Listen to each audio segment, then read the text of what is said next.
እኔ ግን ምንም መጥቼ ያለው በሰው ሀገር መንከራተተው ዋነኛውን ነገር ፍቅር አጥቼ ነው። እና ቤት አለኝ፣ ሁሉ ነገር አለኝ። ግን በሰው ሀገር ተንከራተትኩኝ። ለፍቼ ያፈራሁት ለፍቼ የገዛሁት የነበረው ቤት እንደተሰራ ነው ያለው። በጣም ቆንጆ ሁኔታ ላይ ነው። ከባለቤቴም ጋር ያለነው፣ ከልጆቼም ጋር አሪፍ ቆይታ አለን። ላክን ፍቅር አጣሁኝ። በሰው ሀገር ተንከራተትኩኝ። አሁን ልግባ ስል ምን መግቢያ አለኝ? ከሱ ካልተስማማው አረ ምንድን ነው? በሰው ሀገር መቃጠል ነው። እንዱ ሀገር ከሚገባ በሰው ሀገር ቢቃጠል ይሻለኛል። አሰላሙ አሌይኩም ወራህመቱላሂ ወበረካቱ። ውድና የተከበራችሁ ውድ የራህማ ቤተሰቦች እንዴት ናችሁ? ሁላችሁንም ሰላም ሰላም ብያለሁ። እንዲሁም ክርስቲያን ወገኖቼ ሰላም ብያለሁ። ሰላማችሁ ብዝዝት ትርፍርፍ በልልኝ። ራህማ ነኝ። እንደተለመደው በአዲስ ቪዲዮ ካች ብዬላችኋለሁ እና ዛሬ ደግሞ አንድ ባለ ታሪካችን መግቢያ ላይ እንደገለጽኩላችሁ ማለት ነው። ምን አለችኝ መሰላችሁ? እኔ ያለች ሁሉ ነገር አለኝ፣ ምንም ነገር አላጣውም፣ ሞልቶኛል። ግን ከባለቤቴ ጋር ምንም እየተስማማኝ አይደለም። በየአመት አመቱ በሰው ሀገር እሰራለሁ፣ እለፋለሁ፣ ምንም ለውጥ የለውም። ያው ነው እየሰራው እገባለሁ፣ እየሰራው እቃ ካርጎ ያደርጋለሁ። የሚያስፈልግ ነገር ምንም ነገር ደግሞ አይጎድብኝም፣ አልጎደለብኝም። ለወደፊትም ደግሞ ምንም ነገር አይጎድልብኝም። ግን ደህና እያለን እየተጫወትን እየሳቀን በመሀል ደግሞ ፍቅራችን ብን ብሎ ይጠፋል እና በጣም ተቸገርኩኝ። እኔም ደግሞ መምጣት ስደትን መምጣት መሰደድን ፈልጌ ሳይሆን ፍቅር በማጣት ብቻ ምንም ነገር አጥቼ ሳይሆን ሁሉ ነገር አለኝ። ሱቅ አለኝ፣ ከቤት አልፎ ቤት አለኝ። ስለፋ ስሰራ ያፈራሁት ነገር ከባለቤቴ ራሳችን የሰራ ነው። አዲስ አበባ ቤት አለን። ግን መኖር አልቻልንም በፍቅር በመሀል በጣም እንጣላለን። አሁንም ደግሞ ሀገር ልግባ ብልስ ያው ያስጠላኛል። ያው ነው የጠፋው ፍቅር እንዴት ይታደሳል ብዬ በጣም አስባለሁ። ፍቅሩን ግን አጣሁት ትላለች የዛሬዋ ባለ ታሪካችን እና በመሀል ደግሞ ስልክ ይደውልላታል፣ ይጣላሉ። በሚጣሉ ሰዓት የት ነው የምትመጪው? የት ቤት ምን ቤት ኖሮሽ ነው ብሎ እሱም ደግሞ በጣም ያሰባጫታል። በጣም ትናደዳለች። እሷ ስንት ዋጋ ያከፍላ እንደምትሰራ እሱ አያውቅም ነው አጥቶት ነው አያጣውም፣ ያውቃል ሁሉንም ነገር ማለት ነው። ግን ለእሱ ያቃተው መረዳት ነው። የእሷን ድካም፣ የእሷን ልፋት፣ እሷ ስንት ዋጋ እንደምትከፍል። ያኔ በአሁን ጊዜ ወንድ እንጂ ሴት እንጂ ወንድ አይደለም እያስተዳደር ያለው በየቦታው ማለት ነው። ሴት ትለፋለች እየታመመች እያለቀሰች የምትበላ አጥታ ወላሂ አንጀቷን እያሰረች ምትሰራ እየታመመች ስንቷን ኧረ ስንቱን ቤቱ ይቁጠረው እንጂ እኛ አናውቅም እንጂ በየቤቱ ደሜን በሚያለቅስ ስንቷል። እንደዛው ነው ለፍቶ ደክሞ እንደ ቤተሰቡ ደግሞ ላለመናገር ሲል ደህና ነኝ ያለ ደህና ነኝ እኔ ምንም አልሆንኩም ያለ የቆየ ፎቶ የሚያምር ፎቶ ካለን እሱን አንስተን እንልካለን ማለት ነው። ምክንያቱም ቤተሰቡ እንዳይጨነቅ ብለን ማለት ነው። የኛውን ጭንቀት የኛውን ችግር እንዳለም ሆኖ ገና ለቤተሰብ እናስባለን ማለት ነው። እኛ በምናስበው ልክ ያ ሰው ለኛ ላያስብልን ይችላል።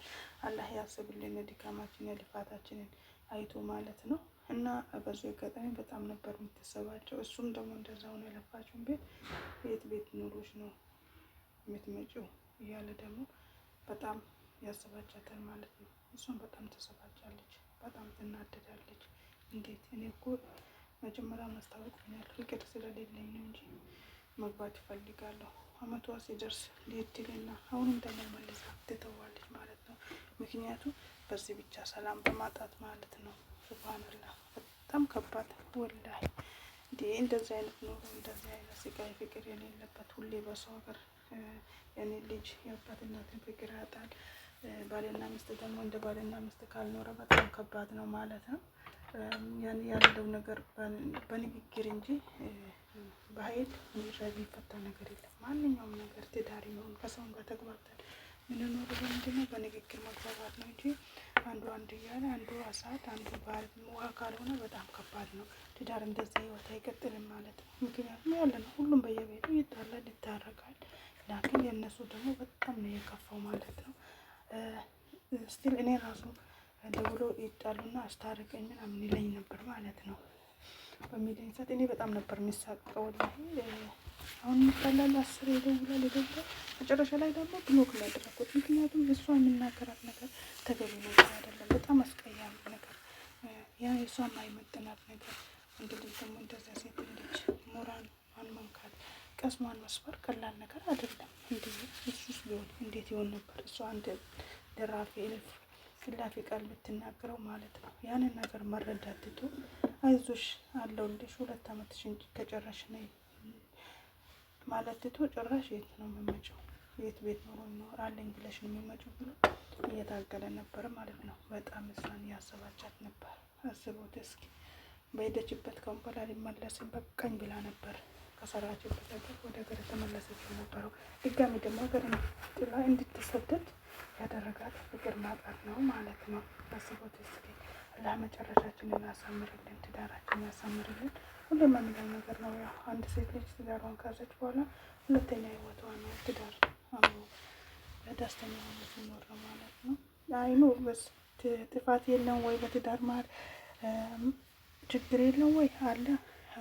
ሁሉም ቤት ያለ ነገር ነው። ግን አንዴ ያኔ ያለፍነውን ነገር ደግሞ ወደፊት እያስታወስን ያንን ነገር እየቆሰቀሰን ሳይሆን የሚመጣ ህይወታችን ያለችን ቀሪ ዘመናችንን ደግሞ በደስታ እየኖርን ተቻችለን መኖር ትተን የባሰ ደግሞ አለመረዳዳት ችግር ነው የሚፈጥረው ማለት ነው።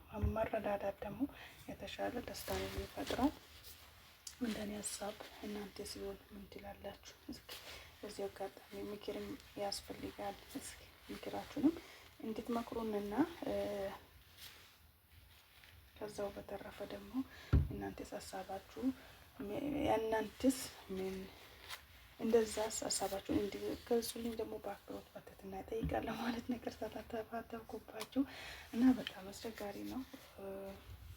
እሷ ያኔ ሰላም ቢኖራት እና ፍቅር ቢኖራት ከዛም በላይ መስራት የምትችል ልጅ ናት። ያው አስቴር የሰው ሀገር ከመመላለስም ባለችበት ሀገር በቤት ኪራይ የለባትም። አልሐምዱሊላህ የአቅማቸው ሱቅ አላቸው። ሱቁም ደግሞ የራሳቸው ነው። በቤቱ ጎን ነው የተሰራው ማለት ነው። 2 ሴት ልጆች አሏት። አላህ ያሳድግላት ማለት ነው። እና ያው በልጅቷም ደግሞ በእኔ የመጣ በጣም ጫና ይፈጥርባታል አለች። ደግሞ እንደዛ ነው ማለት ነው የሚላችሁ ነገር። እንደዛው ተጣልቶ ይባላሉ። ብሩን ደግሞ ለሌላ ሰው ሰጥም ለሱ ነው የምትሰጠው። በፍቅሩ እኮ ታማኝ ነው፣ ግን ሰላም አንጥተው ነው እንጂ እንደዛ አይነት ፍቅር ግን አላህ ይጠብቀን ማለት ነው። እንደዛ አይነት ፍቅር አለ ይባላል እንዴ? ብሩን ለሌላ ሰው አትልኪም፣ በጭራሽ ለሱ ነው የምትልከው። እንደዛ ነው የሚልክም ይለኛል። እንደዛ እየተባላችሁ ደግሞ እንደዚህ የተጣላችሁ ምንድን ነው ብሩን ለሱ የምትልክ ይላታል። ለሱ ነው የሚልከው ብላ መለሳ ለሱን ብር ትልክለታለች ማለት ነው። ትንሽ ቆይቶ ደግሞ ይታረቃሉ። አይ አላህ ሰላሙን ይፍጠርላቸው። ላይ እናንተ መስጊዱ አደረጉላቸው፣ ሰላሙን ይፍጠርላቸው። እናንተም ደግሞ ምክራችሁን እንድትመክሯትም እፈልጋለሁ እና እስኪ እንደዚህ አይነት ነገር ደግሞ በየቦታውም አለ፣ በየቤቱም አለ። አላህ ይጠብቀን። ቻሌንጅ አይጠፋም ማለት አይደለም። ቻሌንጅ ይጠፋል ማለት አይደለም፣ አይጠፋም። ግን ይህንን ነገር በመቻቻል ነው ማሳለፍ፣ በመተባበር በንግግር እንጂ በመጨቃጨቅ የሚታለፍ ነገር የለም። በመቻል ነው። አላህ ሀገራችንን እኛንም ሰላም ያደርገን፣ ወጥቶ ከመቅረት አላህ ይጠብቀን ማለት ነው። ያሰብነውን ሀሳባችን አላህ ያሳካልን። እኛ ብዙ ነገር እናስባለን፣ ብዙ ነገር እናቅዳለን ማለት ነው። ብቻ አልሐምዱሊላህ ስለ ሁሉም ነገር። ጤናችንን አላህ አያዘብን። ጤና ማለት ቀላል ነገር አይደለም። በጣም በጣም ብርቅ ሊሆንብንና ልንደነቅበት የሚገባው ነገር አንደኛ አልሐምዱሊላህ በኦክሲጅን ሰውን በራሳችን ኦክሲጅን አላህ በሰጠንማ የተንቀሳቀስን እየተደሰትን ነው። ኦክሲጅን አጥቶ ደግሞ በየሆስፒታሉ ስንቱ እየተቸገረ ኦክሲጅንን ደግሞ ስንት ብር ገዝቶ ይጠቀማል። አላህ እኛንም ያመመንም ነፍ አላህ ያድርገን ማለት ነው። ኢንሻአላህ ለኔም ዱአ አድርጉልኝ። ብቻ አልሐምዱሊላህ በያላችሁበት ሰላማችሁ ትርፍርፍ ይበልልኝ ኢንሻአላህ። በሌላ ቪዲዮ ደግሞ በአዳዲስ ቪዲዮ እንገናኛለን። አላህ ይጠብቃችሁ። ላይክም ኮመንትም ሼርም ለምታደርጉልኝ እጅግ አድርጌ ከልብ አመሰግናለሁ። ለምታበረታቱኝ አላህ ያክብርልኝ። ከዚህም በላይ ደግሞ ሰርተን ጥሩ ቦታ ደረጃ ምንደርስ አላህ ያደርገን። ሰርቶ ከሚጠቀሙት አላህ ያደርገን ኢንሻአላህ።